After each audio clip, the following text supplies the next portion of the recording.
Hello friends, in the series on the income tax cases, today we will discuss a case on section 279 in which the prosecution against the company and the directors were initiated and proceeded with in a case when the TDS and the interest was already deposited and the whole exercise was done without treating any director of the company or without issuing any notice to treat them as principal officer of the company or without passing any order under section 201 subsection 1 or without passing any order under section 221 for penalty. So if the prosecution proceedings are triggered without treating any director as principal officer of the company by giving him a sufficient notice, so whether these proceedings are justified or not, this issue has been very well taken up by Honorable Bombay High Court in the criminal writ petition filed by Hemant Mahipatre Shah and another versus Anant Upadhyay and another, Sahil Arora and another, and this case is reported in 482 ITR at page number 1. The date of the judgment is 12th August 2024. In the present case, the assessee has deducted TDS and deposited that TDS, but not within the time limits.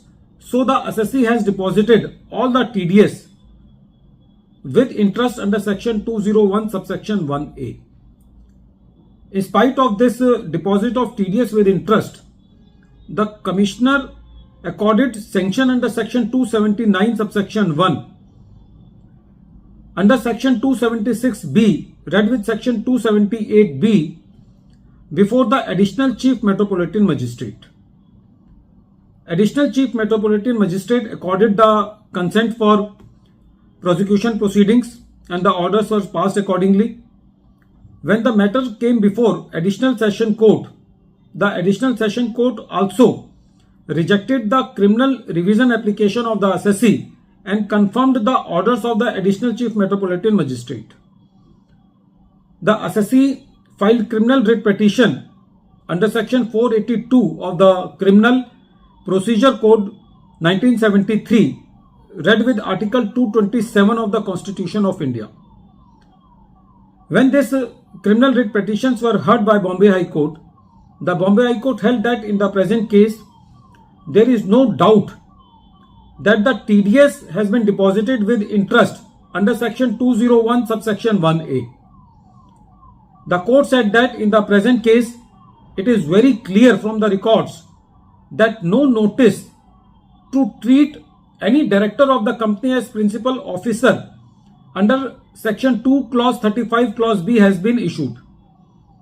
The court further said that since no notice has been issued to treat any director as principal officer of the company, so no order under section 201 subsection 1 and section 201 subsection 3 to treat the principal officer, by which principal officer was deemed to be assessee in default, was passed.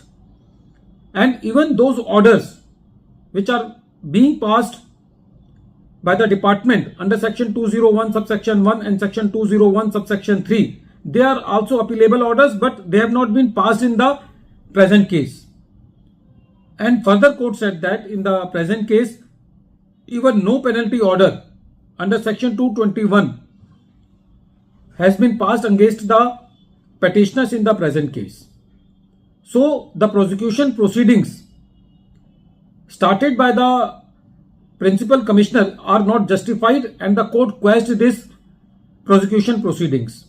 The court said that there are two circulars of the Central Board of Direct Taxes. The first is dated 28th May 1980 and the second is 24th April 1980, 24th April 2008. According to them, if the TDS and the interest has been deposited, no prosecution proceeding should be started against the assessee. And according to the circular dated 24th April 2008, the prosecution proceeding should be started only within 60 days when the detection of default is done by the department. So in the whole crux, the court was of the opinion that in the present case, no contention has been made in the complaint regarding the consent or connivance as required under section 278B subsection 2. The court said that every director is not a principal officer of the company, and principal officer word is preceded by principal. So meaning thereby that every director is not responsible for the administration and management of the company. Only that person who is responsible for the administration and management of the company should be held as principal officer and can be prosecuted. In the present case, the court said that when an officer is treated as principal officer, then it has both civil and criminal consequences. So without treating him as principal officer, the prosecution proceedings should not be initiated or continued. So the court said that in the present case, whatever the prosecution proceedings has been done, that is the abuse of the power, and the court quashed accordingly. At the end of this video, once again I am repeating the name of the case. The name of the case is Hemant Mahipatre, Shah and another versus Anant Upadhyay and another, Sahil Arora and another.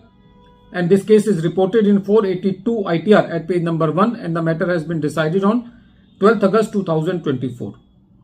Thank you, friends.